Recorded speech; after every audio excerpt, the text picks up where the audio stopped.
guys, and welcome back to my channel. I apologise, it has been so long. I've just been so busy that I haven't been able to keep on top of anything. But I saw Larry Reads do this video and I wanted to participate. However, I did miss the first quarter of the year.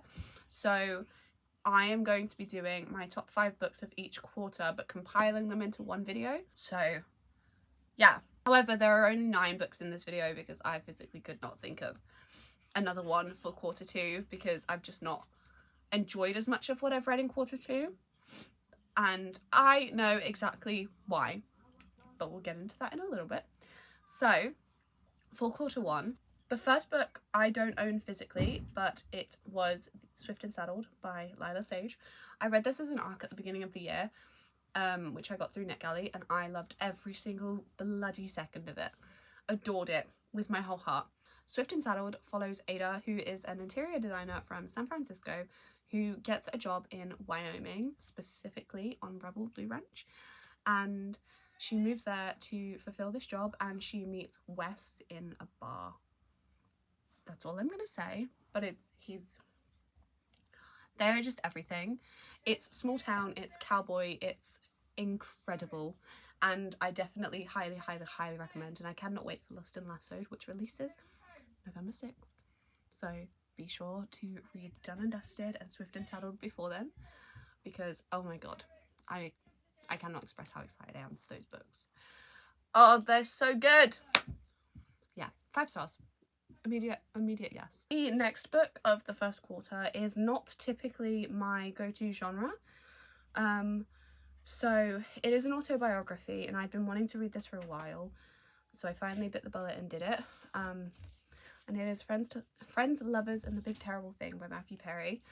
This book absolutely shattered me into a million pieces, and I cannot express to you how raw and honestly heartbreaking this book is. Seeing his life, reading about his life, all the addiction he went through, especially after his passing, has kind of just opened my eyes to how much the character of Chandler was who he wanted to be. I mentioned in a previous video, but I love Friends with my entire heart. It's one of my favourite TV shows ever, and I relate to Chandler on a different level. So reading about Matthew Perry, honestly, I'm gonna cry talking about it. I highly recommend this book.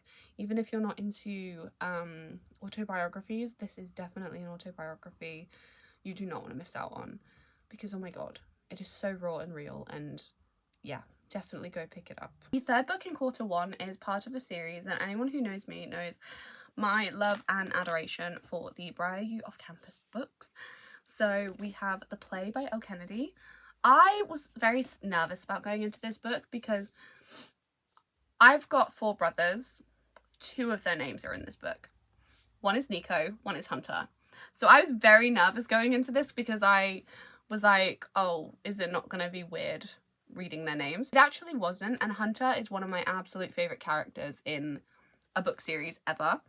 And I love the relationship between Hunter and Demi.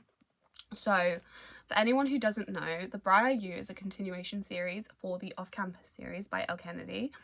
It is the next round of Briar U hockey players, plus an extra that's not a Briar U hockey player, after the boys in Off-Campus have graduated and moved on. They are interconnected standalones, however I do recommend reading them in order.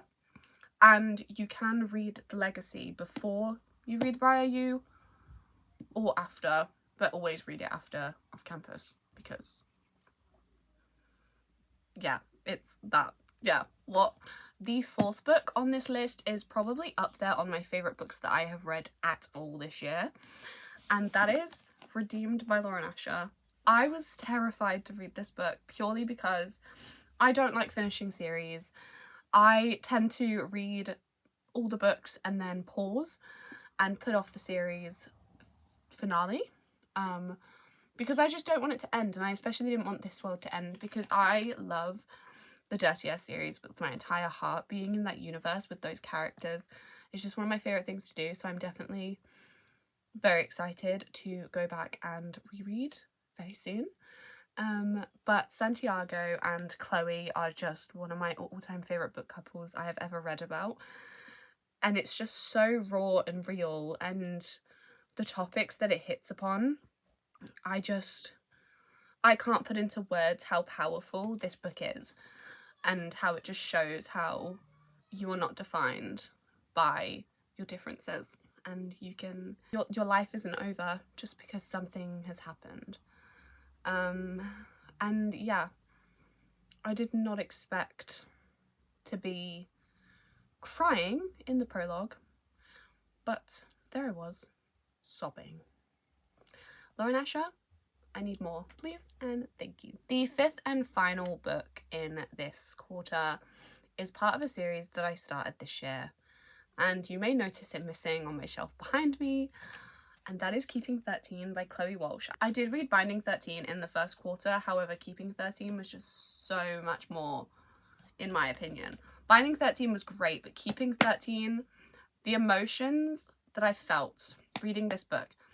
Clearly I like sad books because majority of these books I've cried at. So this book tore my heart out, stomped on it, and crushed it into a million pieces. And it didn't put it back together.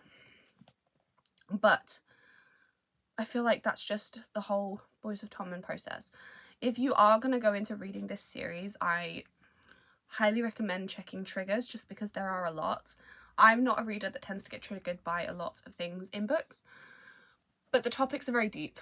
They are very dark, and just prepare yourself because you're going to go on a roller coaster. But I highly, highly, highly recommend this series, and I cannot express how much I love these characters. And I'm excited because I'm on Redeeming, but I'm not starting it yet because I need to prepare to be ready. So yeah, that is it for quarter one. Those are the 5 books that I read that I loved the most. I read quite a lot of books that I adored in quarter one. So it was very tough narrowing it down, but those 5 kind of just stick with me every single day, and I think about them most of the time.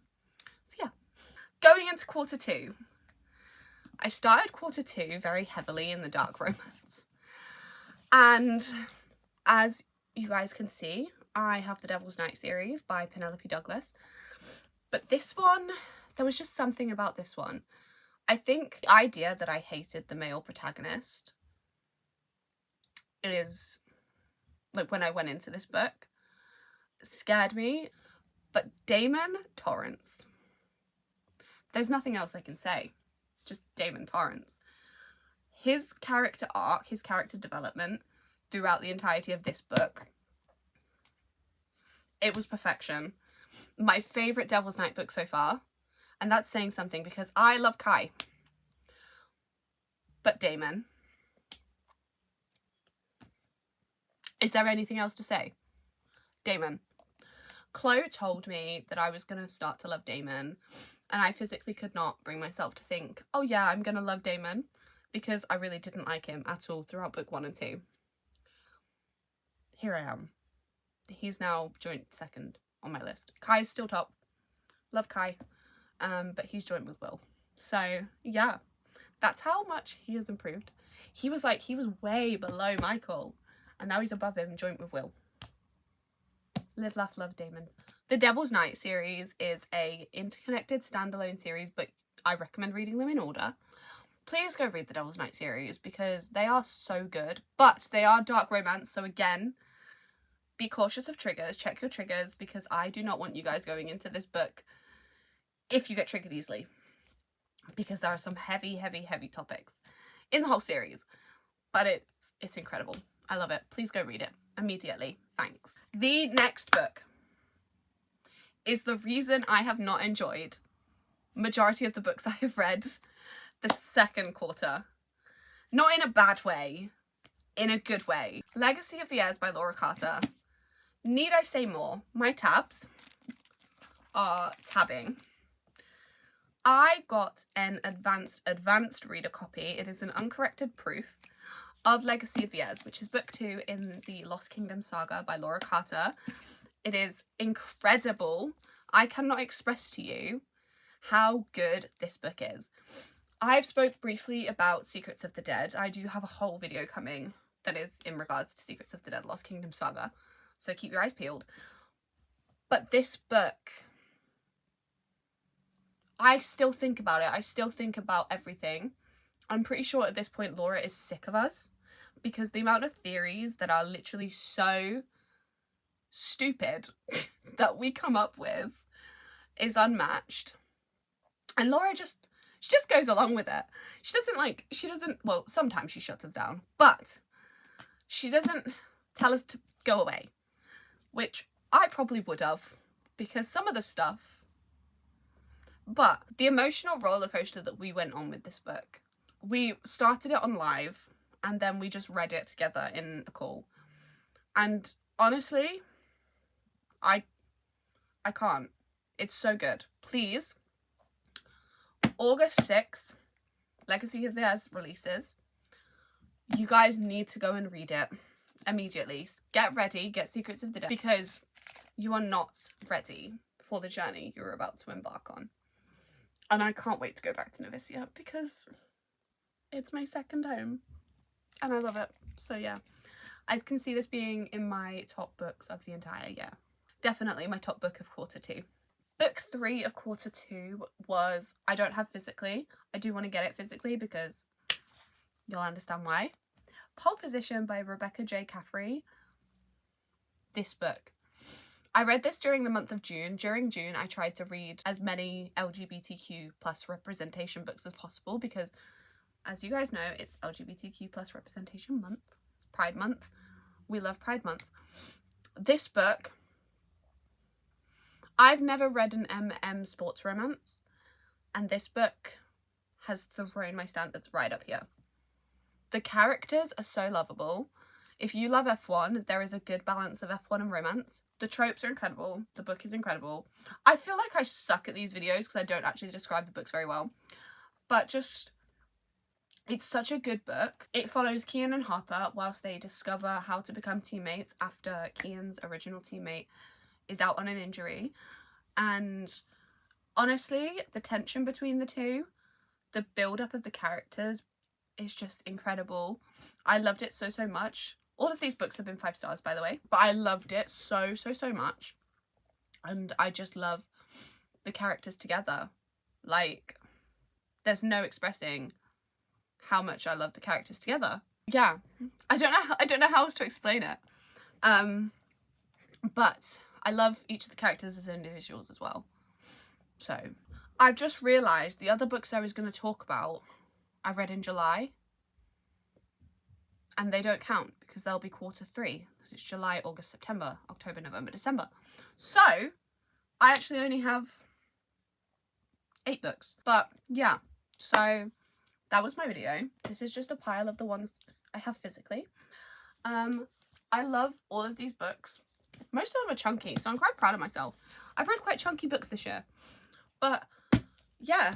If you guys decide to read any of them, definitely Legacy of the Az and Secrets of the Dead, then please let me know. I am so intrigued to know how you think and how you feel. And yeah, if you guys have any suggestions of videos you want to see from me, please let me know, because I would love to accommodate to what you guys want to see. But I guess that's it. Thank you guys so much for watching. I appreciate you being here, and I will see you in the next video. Bye!